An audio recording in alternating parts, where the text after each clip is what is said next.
Algunas escenas de este programa han sido recreadas. ¿Encontró algo más allí? En California, los detectives investigaban un horrendo crimen. El sospechoso huyó y finalmente fue atrapado en Arizona. No permaneció mucho tiempo en prisión. Escapó y se ocultó en el Gran Cañón, robando y secuestrando turistas. Para detener al escurridizo asesino, los agentes del FBI y los oficiales locales unieron fuerzas en una peligrosa cacería humana.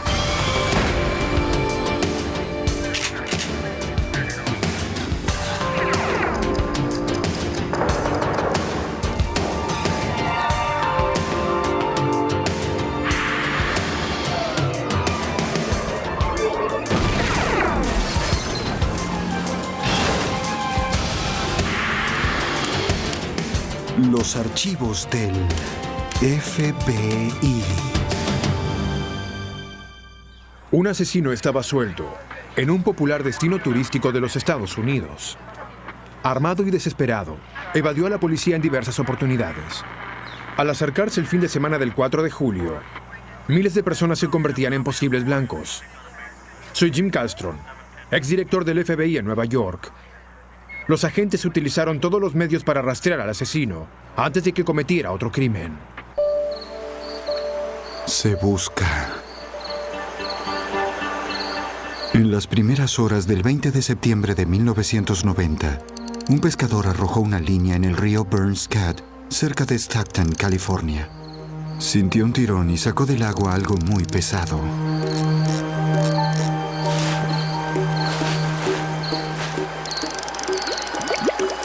Era una gran bolsa de plástico.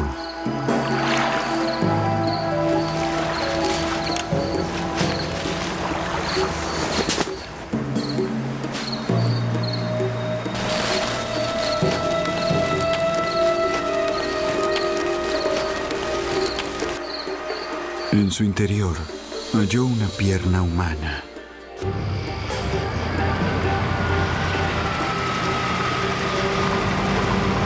El pescador llamó a la oficina del sheriff del condado de San Joaquín. ¿Encontró algo más allí? Los oficiales llegaron inmediatamente a la escena del crimen. Confirmaron la noticia del hallazgo de restos humanos, pero no pudieron encontrar pistas sobre la identidad de la víctima. Los oficiales llamaron al detective especialista en homicidios, sargento Armando Mayoya, quien se haría cargo del caso. La búsqueda en el río para hallar más pruebas y partes del cuerpo se extendió durante toda la noche hasta la madrugada siguiente. Introdujimos un bote en el río y también hubo una búsqueda en las costas a cargo de detectives.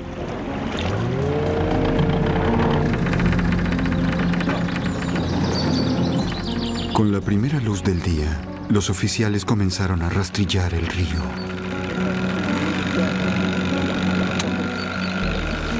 Mientras inspeccionaban las aguas más profundas, los detectives caminaban por la ribera.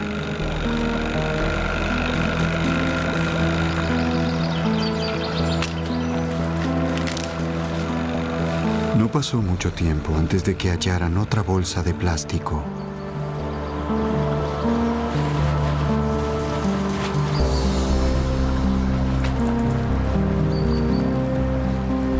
En su interior había dos brazos.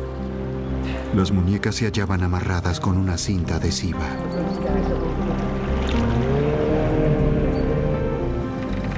¡Detente! ¡Detente!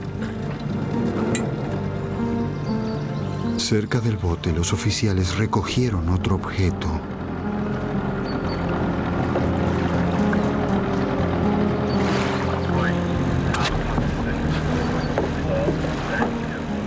Era un torso humano envuelto en una sábana.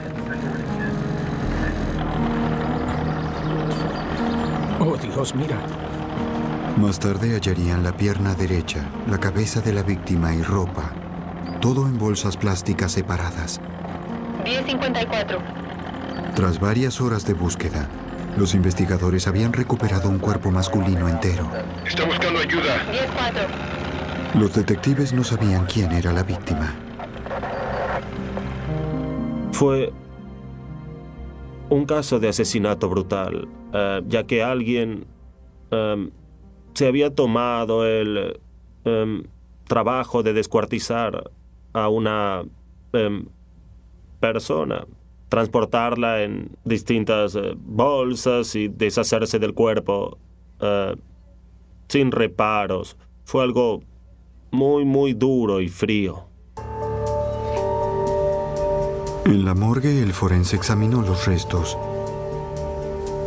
Determinó que la víctima fue desmembrada con un cuchillo dentado.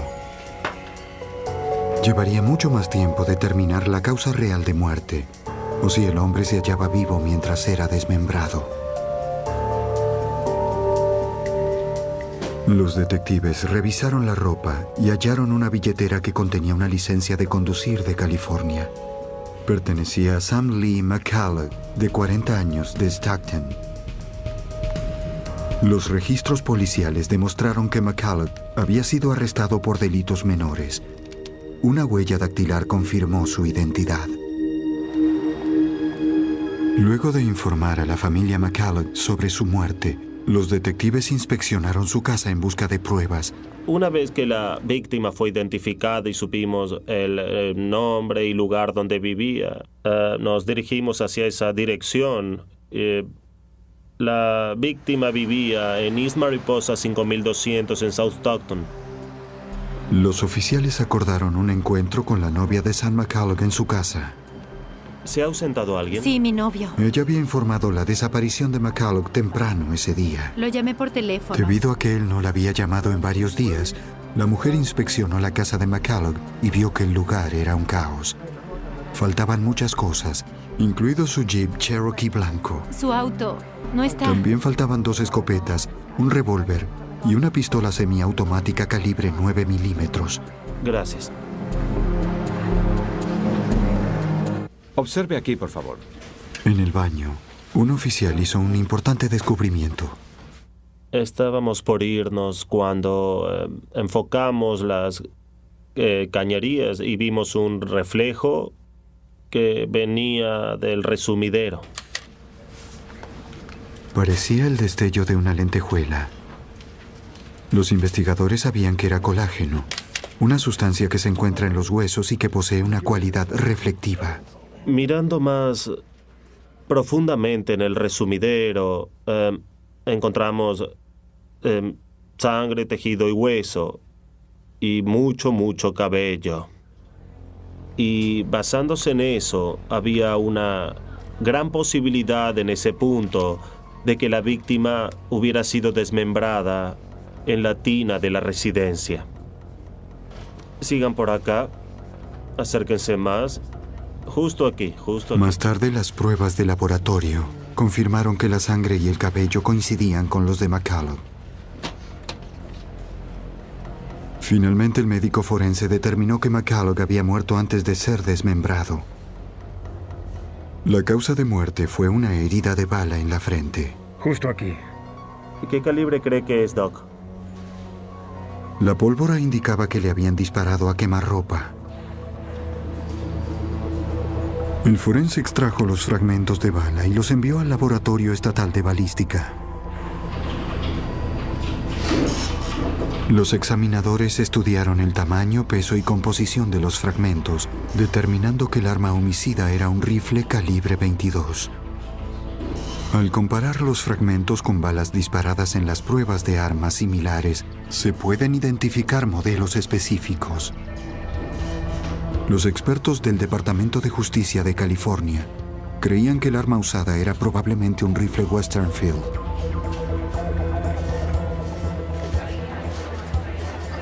Los detectives hallaron documentos con los números de serie del Jeep de McCulloch y de sus armas.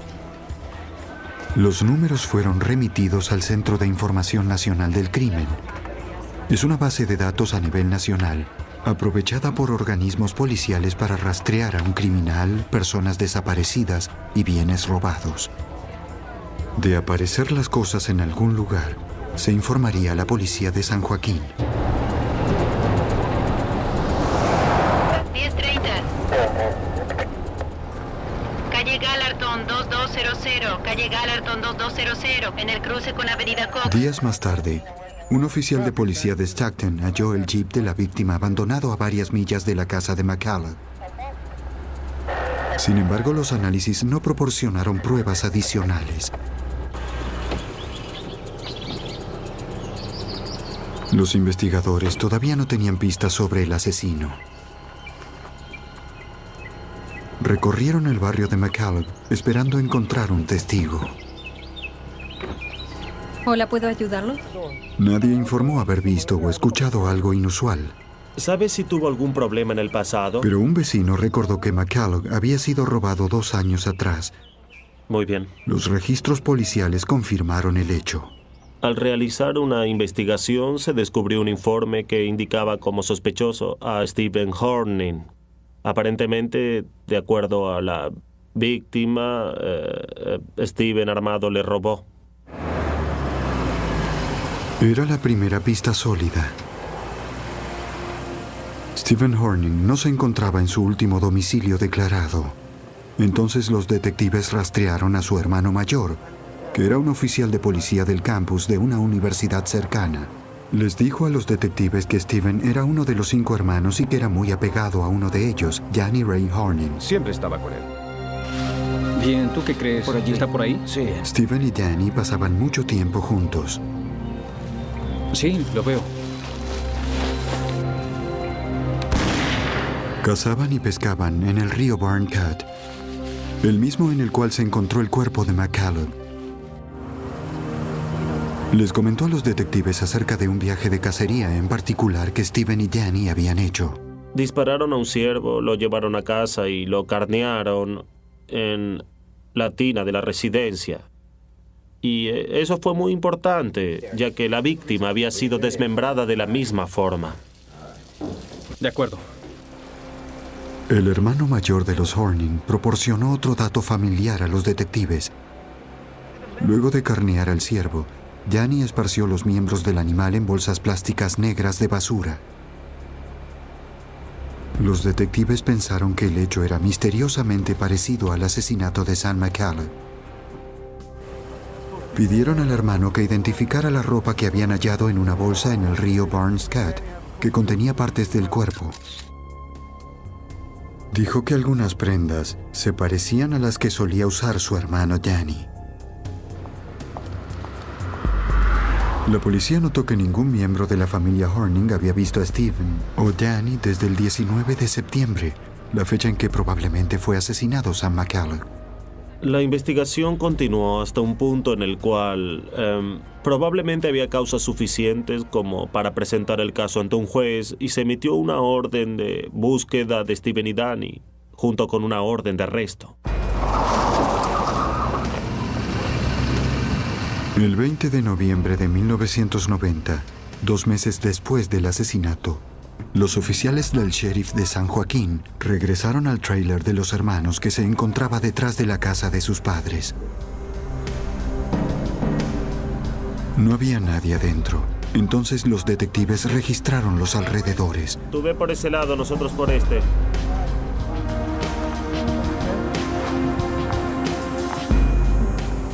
Observen allí.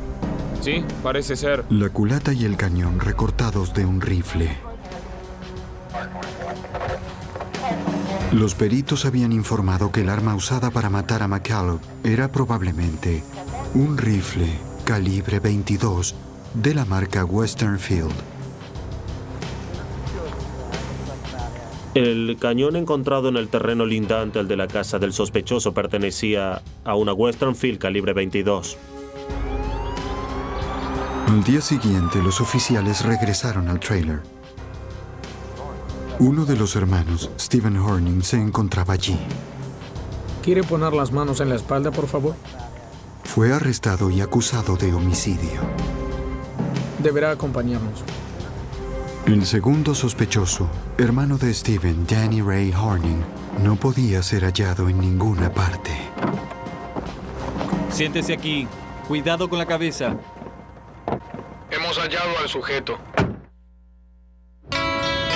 Este es uno. En diciembre de 1990, En la prisión del condado de California, San Joaquín, los detectives retuvieron a un sospechoso por el asesinato y desmembramiento de Sam McCulloch. Stephen Horning había sido arrestado luego de un mes de investigación, pero los detectives necesitaban más pruebas para retenerlo. Su hermano Danny Ray Horning también era buscado, pero había desaparecido del lugar.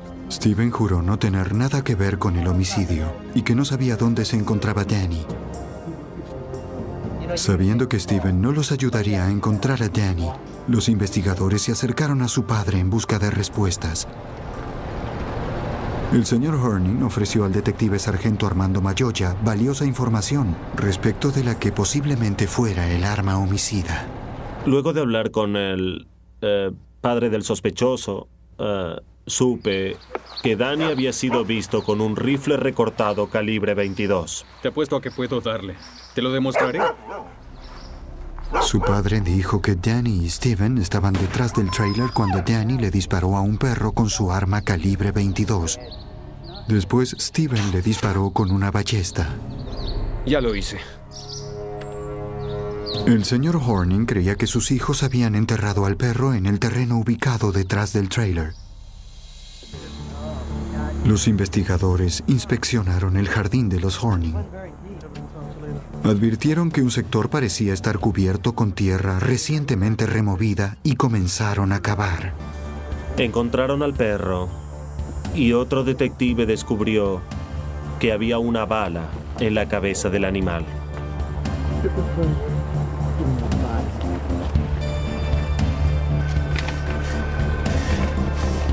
La bala fue analizada en el laboratorio de balística. Los expertos determinaron que el perro fue muerto con un rifle Western Field calibre 22. El mismo modelo había sido utilizado para asesinar a Sam McCulloch. El técnico comparó la bala hallada en el perro con la que había matado a McCulloch. Las pruebas indicaron que era posible que ambas balas hubieran sido disparadas por la misma arma. Los detectives retornaron a la prisión del condado y enfrentaron a Stephen Horning. Describieron las pruebas del laboratorio balístico explicando que la bala del perro coincidía con la que había matado a Sam McCulloch y que su hermano Danny había sido visto con un Western Field calibre 22. ¿Por qué no me dices dónde está Danny? Al darse cuenta que tenían un fuerte caso en su contra, Stephen decidió cooperar. Declaró que Danny había participado en el primer robo a McCulloch 2 años atrás. Danny había jurado matar a McCulloch por haberlo acusado. Pero luego fue enviado a prisión por corrupción de menores. Cuando fue liberado unos meses antes de la muerte de McCulloch, Danny había mencionado volver a robarle a McCulloch. No formé parte, solo supe que lo haría. Dado que no contaban con pruebas físicas que implicaran a Stephen con la muerte de Sam McCulloch, los investigadores dejaron sin efecto las imputaciones por asesinato en su contra. Necesitaban hallar a su hermano, pero Danny Ray Horning había desaparecido. Durante 6 meses, el detective sargento Armando Mayoya investigó la causa, pero no encontró nuevas pistas. Luego, el 22 de marzo de 1991, Mayoya fue contactado por las autoridades de Winslow, Arizona, acerca de Horning. Recibí un llamado del departamento de policía de Winslow y me informaron que Horning fue arrestado en un robo a un banco. Ese día, Horning había ingresado al Valley National Bank de Winslow, a más de 800 millas al este de Stockton, California. Apuntó con su pistola 9 milímetros al gerente del banco mientras un cajero llenaba una bolsa con $25,000. Cuando se encontraba en la otra oficina, el cajero activó una alarma silenciosa. A poca distancia, en el departamento de policía de Winslow, el detective Elmer Hussey tomó la llamada. Me encontraba cubierto detrás de un automóvil particular. Tomé una posición desde la cual pudiera observar lo que pasaba en el banco. No podía ver desde el vehículo, por lo tanto se acercó. Cuando el detective observó por la ventana, vio a un delincuente acercarse a la puerta con un rehén. Pasó la puerta, apoyé el arma en su pecho, lo empujé contra la pared y le quité la bolsa de dinero de la mano. ¡Dese vuelta! ¡Dese vuelta! El sospechoso portaba una pistola 9 milímetros. El detective Hasse determinó que el nombre del sospechoso era Danny Ray Horning. Una verificación del Centro de Información Nacional del Crimen reveló la orden de arresto por asesinato en California. Hasse describió el arma recuperada al detective Mayoya. Me informaron que tenía una pistola semiautomática de 9 milímetros. Me dieron el número de serie y eso confirmó que el arma había sido sustraída a Macala de su residencia. En Arizona, Horning fue condenado por robo, secuestro y agresión física. Durante el juicio desafió al juez a que le aplicara la sentencia más severa posible, jurando escaparse antes de cumplir el primer año. El juez aceptó el desafío y condenó a Horning a 4 cadenas perpetuas. Las autoridades de California decidieron no conceder la extradición de Horning, quien cumpliría su condena en la prisión del estado de Arizona en Florence.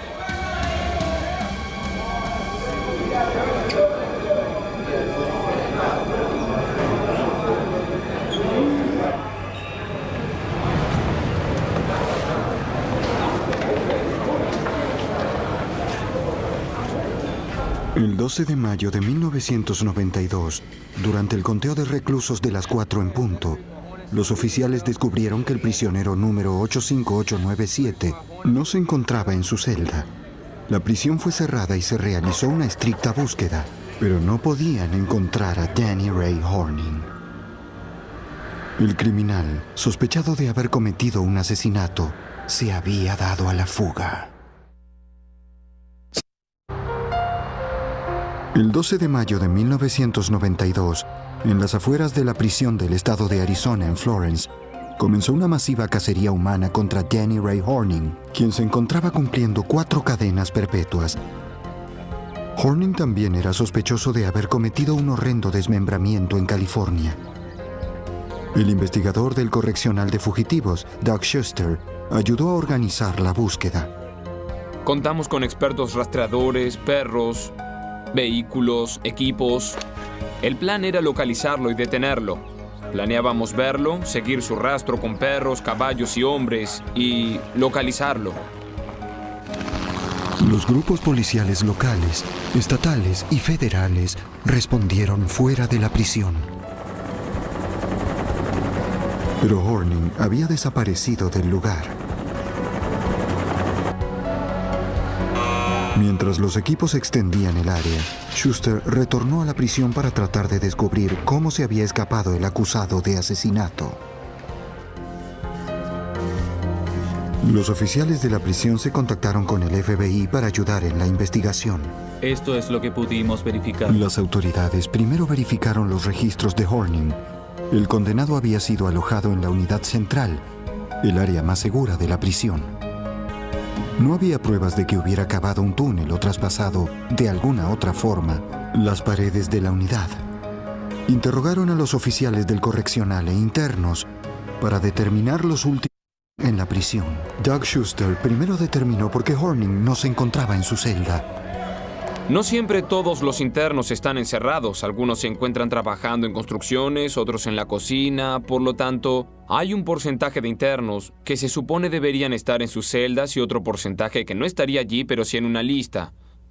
El personal vería a alguien y diría que esos 4 internos deberían encontrarse trabajando en la cocina. No estarían en la celda cuando el recuento. Los investigadores descubrieron que Horning había sido asignado para trabajar en el área de mantenimiento, que incluía la limpieza de la enfermería. Tenía acceso a uniformes médicos. Podía obtener el delantal blanco de laboratorio de la unidad médica situada en la prisión. podía conseguir pantalones de los trabajadores de la cocina. Los investigadores creían que Horning había intercambiado su uniforme de prisionero por un delantal de laboratorio, pantalones blancos y una identificación falsa. Creían que había simplemente salido de la prisión y había ido al centro de Florence, a solo unas millas de allí. Los investigadores estudiaron el expediente de Horning para intentar descifrar a dónde podría ir. Un posible destino era California, donde Horning tenía su familia y contactos. La otra posibilidad era Winslow, Arizona, en donde Horning había jurado vengarse de los policías y agentes del FBI que lo habían enviado a prisión. El agente especial del departamento del FBI en Phoenix, Keith Tallhurst, se unió a la investigación. ¿Los acompañará? ¿Llevarás a los perros a ese lugar? Trabajaría junto con el correccional para detener a Horning antes de que cometiera un nuevo delito. La información suministrada por la prisión nos reveló que creían que robaría algunos bancos más para luego dirigirse a Winslow para tratar de matar a los empleados del Valerie National Bank que había robado o matar a los oficiales. Creíamos que iría hacia allí. El agente examinó los elementos encontrados en la celda de Horning. Serían enviados a los expertos en perfiles de la Academia del FBI en Quantico, Virginia. Trabajamos con nuestra unidad de comportamiento para conseguir el perfil psicológico del sujeto y así saber si es el tipo de persona que concretaría sus amenazas. Más tarde se comprobó que aparentaba ser el tipo de persona que podría hacerlo, o al menos sería capaz de llevarlas a cabo. Si Horning podía asesinar agentes del FBI, nadie estaría a salvo. La primera pista sólida en la cacería de Horning apareció 3 días después de su huida. El 15 de mayo, los oficiales del sheriff del condado de Pinal se presentaron en un rancho a 15 millas al oeste de la prisión. Y esta puerta estaba cerrada. El propietario dijo que habían tomado ropa, unos binoculares y alimento de su casa. Eso es casi todo lo que robaron. También dijo que le habían sustraído varias armas cargadas. Aquí también. ¿También verán mi dormitorio? El FBI y los oficiales locales creyeron que había sido Horning abasteciéndose antes de intentar obtener venganza. Y estaban en lo cierto. Obtuvieron su huella digital en la casa para confirmar que fue él quien cometió el robo. Ahora estábamos un poco más preocupados, ya que no solo se dirigía en la dirección que dijo, sino que comenzaba a ejecutar su plan. Buenas tardes, estamos dando esta conferencia de prensa. El fugitivo se encontraba ahora armado. El FBI acudió a los medios para tratar de advertir a la gente y pedir su ayuda. En una conferencia de prensa, los agentes publicaron una foto de Horning e información sobre su fuga. Cualquier persona que viera a Horning debía comunicarse con el FBI inmediatamente. Había instrucciones de no acercarse al sospechoso. La cobertura de los medios generó muchas pistas. Un hombre se acercó al FBI para declarar que Horning estaba robando alimentos, mapas y equipo de campamento cerca del lago Mormon, a unos 270 kilómetros al norte de la prisión. A pesar de que Horning sabía cazar y pescar, los robos eran esenciales para poder sobrevivir en el bosque. Los oficiales locales siguieron su rastro. Horning se estaba acercando al Parque Nacional del Gran Cañón. La temporada de turistas de verano estaba comenzando, lo que significaba que miles de personas estarían en peligro. Tenían que hallarlo antes de que alguien saliera lastimado. En este área. Basándose en la pista al norte, los equipos de búsqueda de fugitivos del Correccional de Arizona y el departamento del sheriff concentraron su búsqueda en el condado de Coconino. Era una actividad complicada. El condado de Coconino posee más de 18,000 hectáreas de bosques y terreno difícil. El lugar perfecto para un fugitivo. Estábamos en la montaña, cerca del lago Mormon. Había árboles, montañas, rocas, colinas, helicópteros, una gran movilización. También había radios, perros, caballos, remolques. Era simplemente masivo.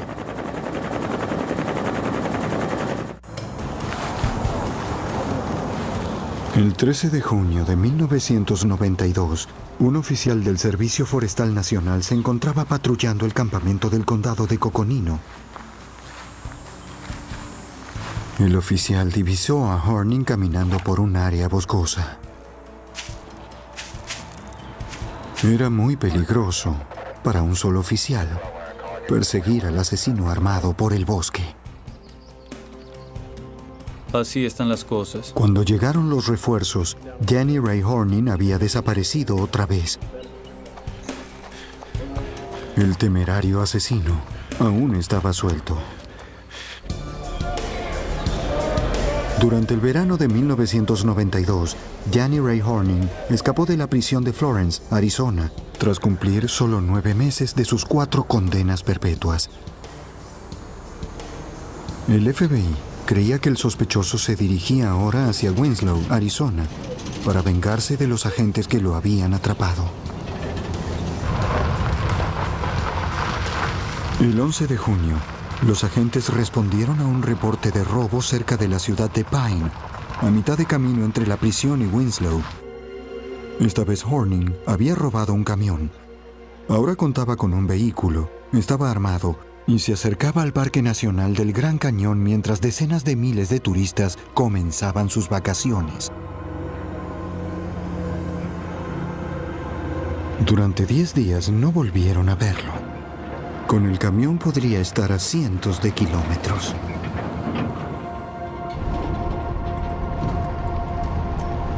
Luego, el 21 de junio, el oficial del Departamento de Seguridad Pública divisó el camión robado a 80 kilómetros al norte de Pine. Danny Ray Horning estaba al volante. Entendido. Procedo. El oficial pidió refuerzos.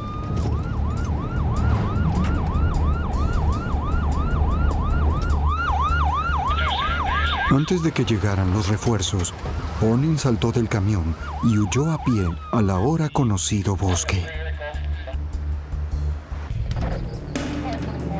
Las autoridades de Winslow no eran las únicas que estaban en peligro. Sí. El FBI estableció un puesto de operaciones dentro del Parque Nacional del Gran Cañón, donde Horning era una amenaza para miles de turistas. Los oficiales siguieron los avistamientos confirmados. Tendremos que rastrear toda esta zona. Trazando todos los movimientos de Horning, los agentes coordinaron las respuestas a cada avistamiento y transmitieron la información entre los muchos departamentos policiales involucrados. El territorio que se estaba inspeccionando era vasto y Horning se movía a gran velocidad. Así fue, oficial. El 23 de junio, 2 turistas reportaron a los agentes que Horning los había secuestrado dentro del Parque Nacional. ¿Algún otro dato que puedan darnos? No. Muchas gracias. ¡Hey! ¡Ustedes! La pareja declaró que se encontraba en un estacionamiento el día anterior, ¡vamos! Cuando Horning los obligó a subirse a su vehículo a punta de pistola. Conduzca, no se preocupe. Los obligó a que lo llevaran a los límites del cañón. ¡Silencio usted también!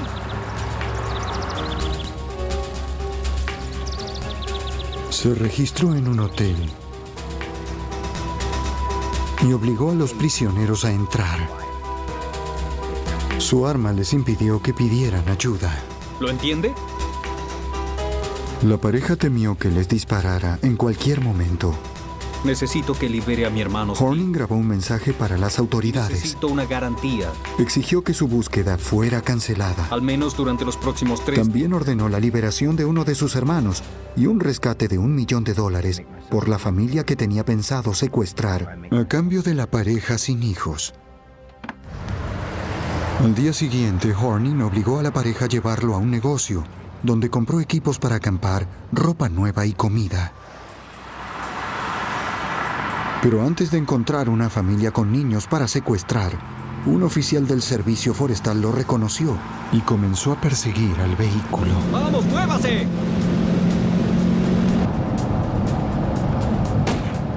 le disparó al oficial, obligándolo a minorar su marcha. Obligó al conductor a acelerar. ¡Vamos, rápido! ¡Usted cállese! ¡Vamos!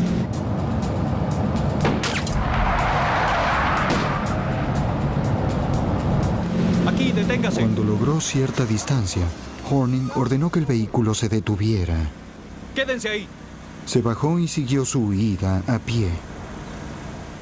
Dado que le había disparado a un oficial, estaba claro que Horning estaba desesperado y era cada vez más peligroso.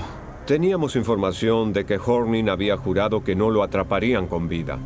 Quería vengarse del FBI y del Valley National Bank. Sabíamos que había participado en un tiroteo con el servicio forestal, así que fuimos muy precavidos al entrar a los bosques. Nos fue imposible ir tras él, ya que no conocíamos el terreno como él podía conocerlo. Horning continuó su huida a pie y se hallaba oculto en alguna parte del inmenso Parque Nacional del Gran Cañón. Horning había prometido secuestrar a una familia con hijos.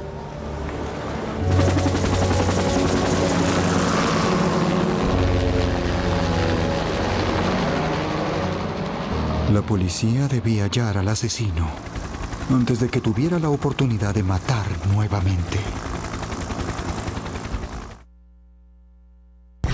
El FBI, del Correccional de Arizona y de la oficina local del sheriff rastrearon al fugitivo Danny Ray Horning por todo el Parque Nacional del Gran Cañón. Docenas de oficiales, perros y helicópteros fueron movilizados en el esfuerzo de hallar a Horning antes de que secuestrara a otras personas. Pero el asesino podía estar en cualquier parte del inmenso parque de 4.855 kilómetros cuadrados. Debido al peligro que representaba Horning para los turistas, el FBI decidió cerrar el Parque Nacional del Gran Cañón el fin de semana del 4 de julio. Esa decisión fue correcta. El feriado del fin de semana del 4 de julio es el más concurrido del año. También fue la primera vez en 73 años de vida del parque que este estuvo cerrado debido a una amenaza criminal. Según el agente especial del FBI, Keith Tolhurst, Horning era lo suficientemente peligroso como para justificar esta medida. Se encontraba merodeando por el cañón y no podíamos controlarlo debido al público. Por eso hicimos que todos pasaran por el control de carretera para encontrarlo. No se permitió el ingreso a nuevos visitantes y a aquellos que se encontraban dentro se les pedía que se retiraran. La policía estableció controles en los puntos de entrada y salida alrededor del Gran Cañón. Inspeccionaron vehículos y advirtieron a los conductores sobre Horning. Pero no lo detuvieron a tiempo. ¡Conduzca! ¡Súbase al auto y conduzca! El 4 de julio, dos turistas británicas se preparaban para abandonar el parque cuando un hombre armado se acercó a ellas. Supieron que era Danny Ray Horning, aunque no se lo veía como en las fotos de los informativos. Estaba mucho más delgado, tenía cabello rubio y estaba recién afeitado. Debido a que el parque había sido cerrado, las mujeres eran la única salida para Horning.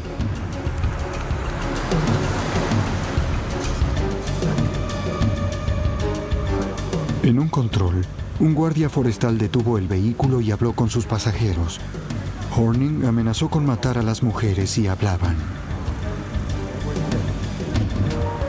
Viajan juntos, ¿verdad? Las rehenes tenían que actuar con calma, ya que Horning les estaba apuntando con un arma. Sí, estamos todos juntos. Sí, está todo bien. Muy bien, puede continuar. El oficial no reconoció a Horning, quien tenía el cabello rubio, y los dejó salir.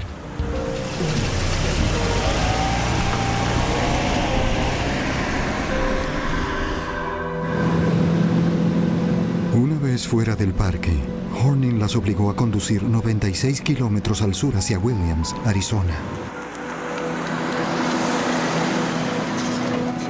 Cuando ya se habían alejado de la policía y del Gran Cañón, Horning les ordenó que detuvieran el vehículo. Por ahí, vamos. Amenazándolas con el arma, obligó a las aterradas mujeres a ingresar en el bosque.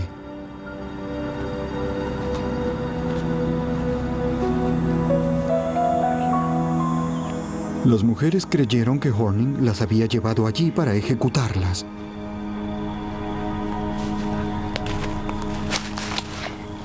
No se muevan. Para su alivio, Horning las abandonó allí, llevándose consigo el auto. Las mujeres lograron liberarse y corrieron hacia un almacén. La encargada llamó a las autoridades y le comunicaron que había un oficial muy cerca de allí. Las mujeres estaban temblando, pero se encontraban ilesas. Bien, gracias. Por favor. Recibido. Sí. Aquí tienes. Señoras. Las mujeres le proporcionaron a la policía información acerca de Horning, incluyendo su nuevo aspecto y la descripción del vehículo en el que huía. ¿Están seguras? Sí. Dimos a conocer una descripción del auto que Horning robó a las mujeres. Un oficial observó dicho auto yendo desde el Gran Cañón hacia Phoenix. 12:43, entendido. El patrullero Steven Costello trabajaba para el Departamento de Seguridad de Arizona. Por hora. Bien, de acuerdo. Iré tras él. Cuando Horning lo pasó, Costello comenzó a perseguir al fugitivo armado.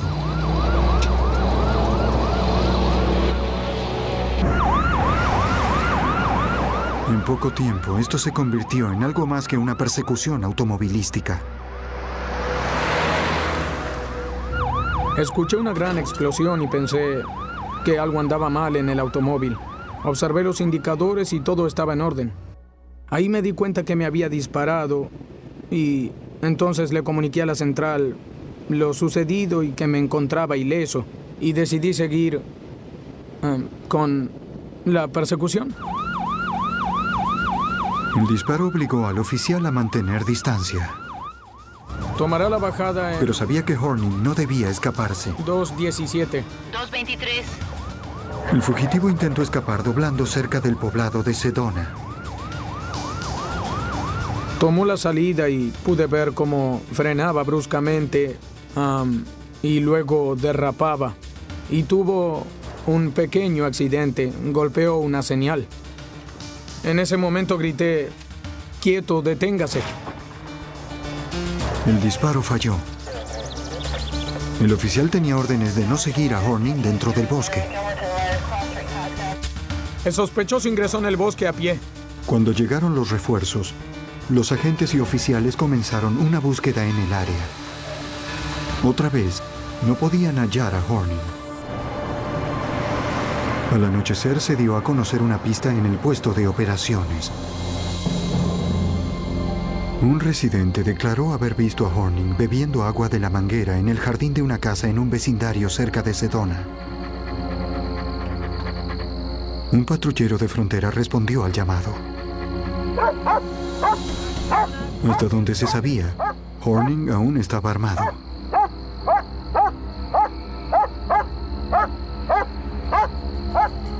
Esta vez, no hubo tiroteo. ¡Las manos detrás de la cabeza! Tras ser perseguido incansablemente durante 54 días y por cientos de kilómetros, un exhausto Horning simplemente se entregó. Dese vuelta lentamente. No tengo dudas de que, dado los esfuerzos que realizaron los equipos que lo perseguían, lograron literalmente arrojarlo al suelo. Yacía muerto de cansancio con la lengua afuera, y a pesar de estar armado y haber jurado no ser atrapado con vida, solo deseaba un vaso con agua. Danny Ray Horning obtuvo 6 años más de prisión por su comportamiento durante la persecución policial. Señor Danny Horning. Las autoridades de California decidieron extraditar a Horning e imputarle el asesinato de Sam McCulloch. Por lo tanto, se ha resuelto. El juicio comenzó el 12 de mayo de 1994.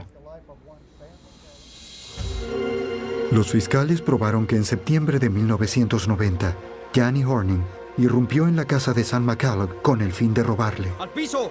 ¡De acuerdo, de acuerdo! ¡Ya! ¡Está bien, está bien! Horning estaba furioso porque McCulloch lo había acusado luego de un robo. No, no. ¡Oh, Dios! Amarró a McCulloch, dejándolo totalmente indefenso. Horning estaba utilizando un rifle recortado calibre 22 Western Field. el mismo con el que el testigo lo había visto matar al perro. Por favor, no me haga nada. A quemarropa, Horning le disparó a Sam McCallum.